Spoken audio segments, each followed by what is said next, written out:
চাচা আবু তলেবের নাম শুনেছেন? কে ছিলেন? নবী সাল্লাল্লাহু আলাইহি ওয়াসাল্লামের, একটু বুঝাই, নবী সাল্লাল্লাহু আলাইহি ওয়াসাল্লামের জন্মের আগেই তার বাবা চলে যান, এতিম মুহাম্মদ সাল্লাল্লাহু আলাইহি ওয়াসাল্লাম। তার মা আমিনা 6 বছর বয়সে ইন্তেকাল করেন। সিচুয়েশন বুঝতে পারছেন? 6 বছর একটা বাচ্চার বাবাও নাই, মাও নাই। আর দাদা আব্দুল মুত্তালিব তাকে সাথে রাখেন, খুব আদর করেন, খুব মহব্বত করেন, যেখানে যান সাথে করে নিয়ে যান।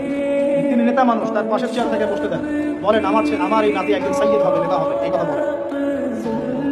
তিনি ইন্তেকাল করলেন 8 বছর বয়সে। তারপরে দায়িত্ব পেলেন চাচা আবু তলেব। আমি এই 8 বছর বয়স থেকে নিয়ে নবী সাল্লাল্লাহু আলাইহি ওয়াসাল্লাম নবী হয়েছেন 40 বছর বয়সে, আর মক্কায় ছিলেন 13 বছর, প্রায় 53 বছর। প্রায় 53 বছর পর্যন্ত, 8 থেকে 53 বছর পর্যন্ত, এই যে লম্বা সময় চাচা আবু তলেব নবী সাল্লাল্লাহু আলাইহি ওয়াসাল্লামকে পাহাড়ের মতো প্রোটেক্ট করেছেন। পাহাড়ের মতো, পাহাড়ের পিছনে আপনি দাঁড়ালে কি বাতাস লাগবে? এভাবে তিনি প্রোটেক্ট করেছেন নবী সাল্লাল্লাহু আলাইহি ওয়াসাল্লাম।